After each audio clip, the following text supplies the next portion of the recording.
episode of The Come Up, the show where we shine the spotlight on artists that you need to be adding to your playlist. I am Vandy, and on today's episode, we have the awesome, the wonderful Destinee Rai. How are you? I'm good. How are you? Thank you so much for having me. Absolutely. I'm good. You know, we out here trying to talk to you guys and like I said, shine the spotlight on you guys as best as I can. Absolutely. This is exciting. Thank you so much. Absolutely. So, one of my first questions that I always ask people when I meet them, how did you get into music? Oh, that's a loaded question. How did I get into music? So, as a little girl, growing up in church, singing, sitting in the pews, and seeing individuals from my child mindset, I was like, who are these people? Why are they singing? Why are they singing in these different groups? And I was like, oh, one day I want to do that. And then, long story short, I came home from school one day, and I went to the restroom, and I was singing the days of the week, Monday, Tuesday, Wednesday, Thursday. And I was like, when I sung, it felt good, but then also in the back of my mind, I was like, oh, I'm scared to sing. Like, I know I can sing, I know I have this talent, this gift, but when I sung, I was like, oh, I'm nervous to do it. I'm nervous to express myself in this way because one, the way that I was taught, children are supposed to be quiet. You follow the rules, you listen to your mom and dad, and that's it. You know, exactly. So I was like, okay, I know that I sing loud as well, so I'm not gonna say anything. I'm just gonna sing in the bathroom to myself. So the bathroom was my first stage. I like to think to myself.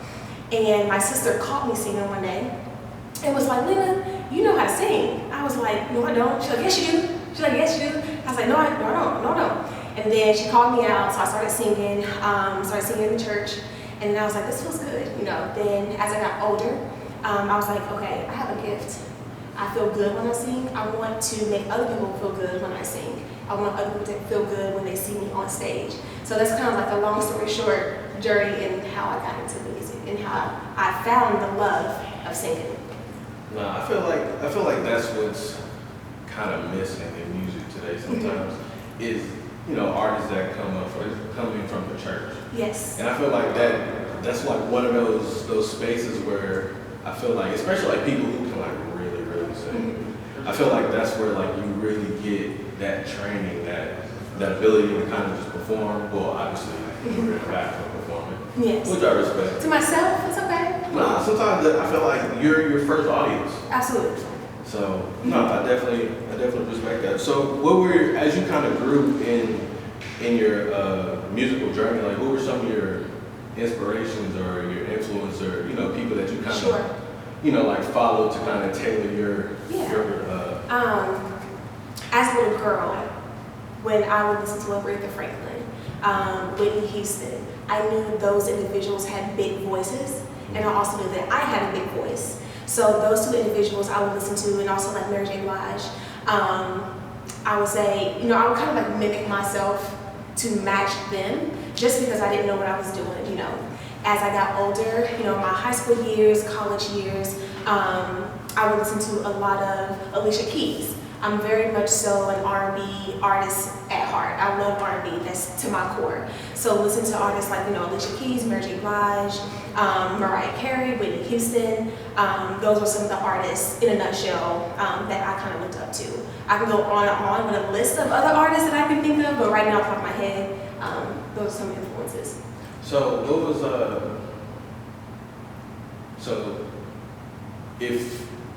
how do I want to phrase this question? So like when you, what was like your first performance? Like the first time you performed in front of people, is that kind of, did you kind of try to, not necessarily mimic them, but, you know, mirror them a little bit as you kind of grew into yourself as a performer? So as a performer, I would educate myself and study artists that I looked up to, like via, you know, YouTube.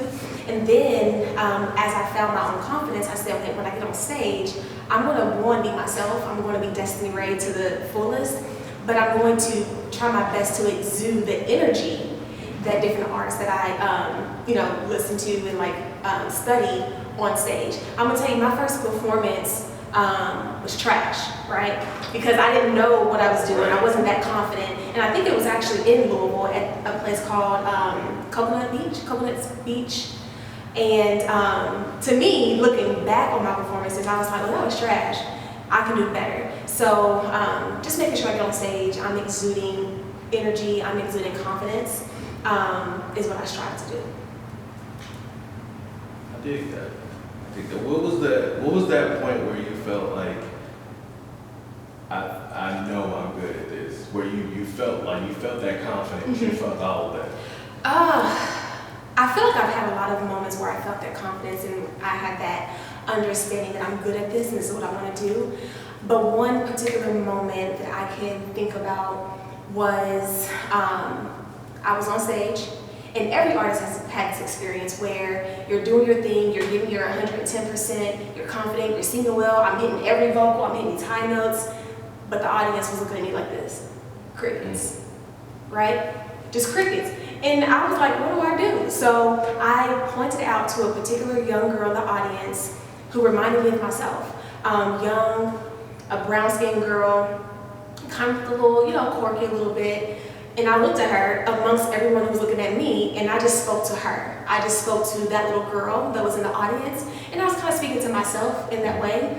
And after I spoke to her and kind of just instilled confidence in her, because we had a conversation prior to me getting on stage, the audience heard what I was saying. So after I got done speaking directly to her, and then I heard the audience say, oh, and they gave me the applause, I knew that I had a gift. Not just singing, not just performing, but also just telling my testimony and telling my story to inspire other people who look like me.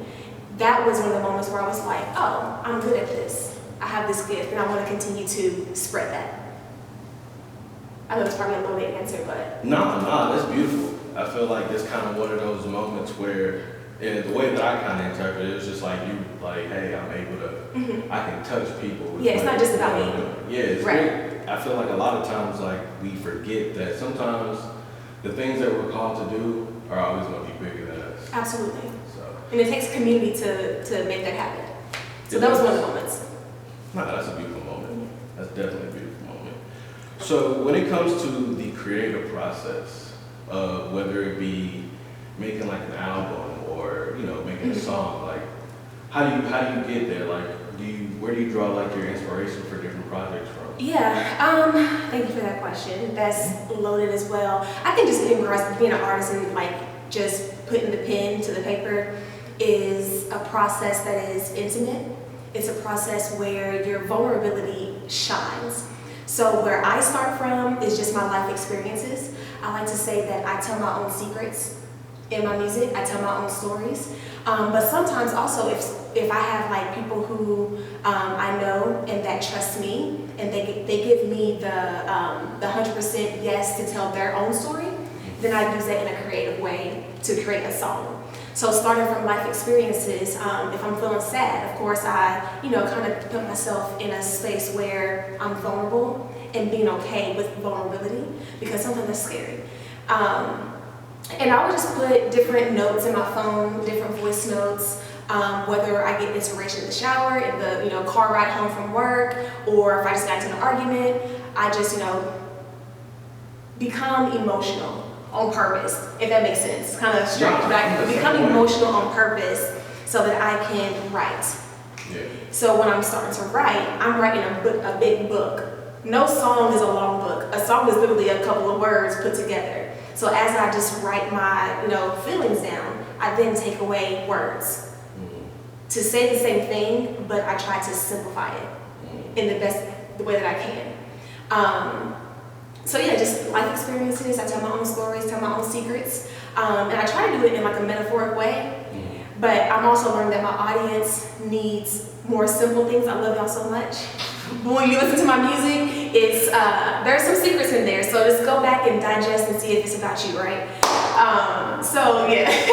I like that though. I like the complexity of music sometimes. I think sometimes music should be complex. Yeah. Because like you said, it's emotions. I feel like as human beings, emotions are complex. Absolutely. So however you choose to kind of, express it, it's going to be complex. Do you find like when you make music, is it kind of like therapy for you? Absolutely. Have you wrote something where you found like it healed past Absolutely. Music saved my life. Everyone has their testimony. My baby, and I know y'all love it too, is called Brown Paper Bag. I wrote that song at like 2 a.m., 3 a.m. After, having an edible, being emotional, going through the emotions of being a Black woman, not feeling confident about how I looked, going back into the little girl in me, knowing that I have this gift but not knowing how to express it, going through the emotions of relationships treating me like a brown paper bag. Oh, that's just plain. For me, my saying is basic yet extraordinary. I don't have to have my nails done. I don't have to have makeup on. I don't have to have my hair done to be extraordinary, because I know I am. So, in that song, once you look inside of the brown paper bag, you might find a 40, you might find some jewelry, you might find money. Just because the outside may look basic as hell, don't judge that outside look. Get to know me, get to know how I think, get to know the way that I think, and fall in love with that. Speaking from a relationship standpoint. Yeah. So brown paper bag is my baby. I love it so much. A 40 is crazy. I'm just saying, because right, I feel like so, somebody pull a 40 out of a brown paper bag, I'm just like, man, they gonna do it. But on the outside, they didn't know a 40 was in there, right? Exactly. Exactly. I got you. That is funny. Yeah, so that song was very vulnerable for me, so. I respect it. What is your favorite part? Actually, no. I got a better question for you. If you could go back to your younger self when you first started making music, based off of where you're now, what would you tell your younger self? Live life. I would tell my younger self, you're gonna go through some hard shit. You're gonna not know how to process things mentally. You're going to crash out on some things, but learn to live life and learn to understand what you're going through. Right. I think a lot of people live through life and they have their experiences, but they don't know why it's happening to them. Why me? Why is this happening? It's happening for a reason. It's your responsibility to understand your circumstance. It's your responsibility to ask questions. It's your responsibility to do some self-work. Why am I going through this? How can this experience make me a better person, make me a better wife, make me a better girlfriend, a better daughter? When I was starting to write music at the age of 14, I didn't live life. I didn't know what life was. Yeah. Talking about my grades. You know what I'm saying? Talking about my pet, Shabu Shabab, I had a pet turtle. Like what? You wrote a song about your grades? Something like that. If I go to an old songbook, I'm pretty sure something is in there that if I read, like, where did you go through Destiny? You were 14 years old. You know nothing about life. You trying to You know what I'm saying? Exactly, right? Honor roll. You hear me? So I would just tell my younger self to live life and to be okay with going through stuff. And you ain't got it all figured out at 14. And that's okay. And that's okay. That is okay. I love that question. I'm glad. That's one of my favorite questions. Keep it in Yeah. just in case. There you go. But this is one of my favorite segments. You know what I'm saying? I like to put my guests on a little hot seat. It's hot. So my first question. What's up? What song would you consider the soundtrack to your life? A song of mine or just in general? In general. Soundtrack to my life. I don't know.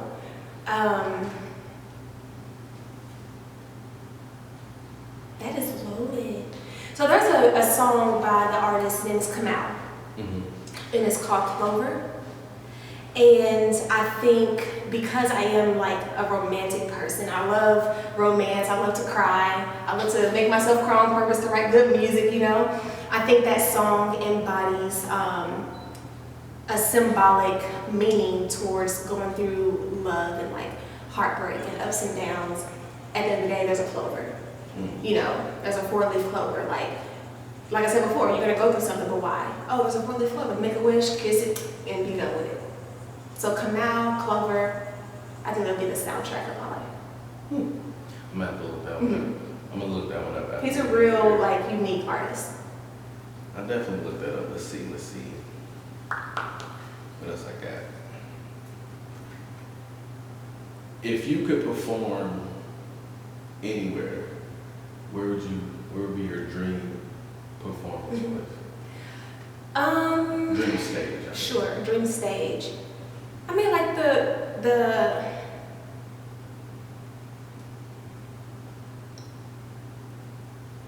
I don't want to say like the obvious things, obviously like Bonnaroo, BET Awards, MTV Awards, all things that little Destinee Rai dreamt up. Why not? Why not go for it? No. Coachella, like all those stages. That would be dope. I think Louisville needs to. Luchella, or something like that. Luchella. We need to write that one down. Keep going. Yeah, I mean, there's a lot of stages, of course, but just to live in my dream, that's always going to be a dream. I'm not going to be finished until that's completed. I respect that. Yeah. So, outside of music, what is something else that you enjoy? Outside of music, something else that I enjoy, I love to help people. I graduated from the University of Northern Kentucky with a degree in social work. So I currently work in social work. Nice. So I'm an artist, I'm a social worker, executive director, and I just love being able to encourage people, help people through their addiction, help people through their trauma, and help them process that. So social work to me is my baby. I love human services. I love all things social work. I like that. Yeah. I like that. So, what is next for Miss Destinee Rai? What's next for me? I'm in studio. I am working on a bunch of singles. On top of that, just my vulnerable side, nothing's cheap, everything costs, right? So I'm also a hustler, so I work my regular 9 to 5. I do my Instacart, I do my DoorDash to make the money for my studio sessions. I used to be ashamed of that. I don't know why, because it is what it is, and I'm now proud of it, right? So continuing to just be in the bag, get in my bag to support my dream and to support my career. So being on the lookout for some singles. Behind that, some visuals to support it.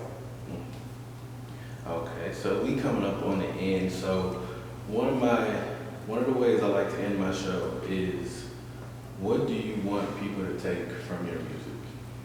When you're listening to a Destinee Rai record, I want you to be okay with being vulnerable. I want you to be okay with feeling those emotions. I know specifically for the month of June, it's men's mental health awareness. I have a song on my album called, the album's called I'm Sure, but the song is called Him. And all the fellas out there, I want you to take care of yourself. Listen to Him on I'm Sure, my album. And it's just spreading light on being okay with being not okay. Right.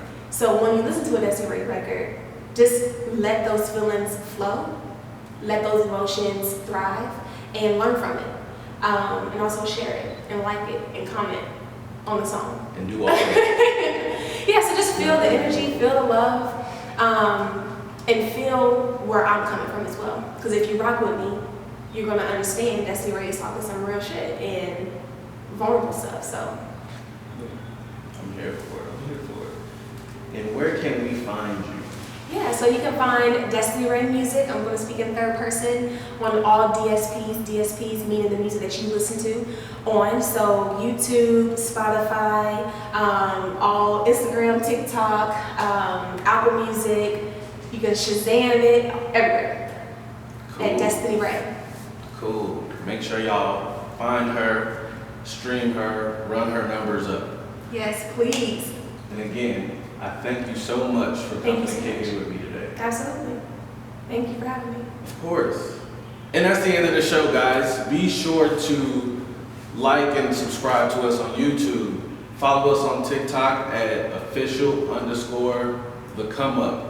That is another great episode here at The Come Up, where we shine the spotlight on artists that you need to add to your playlist. I am Bandy, and I am out.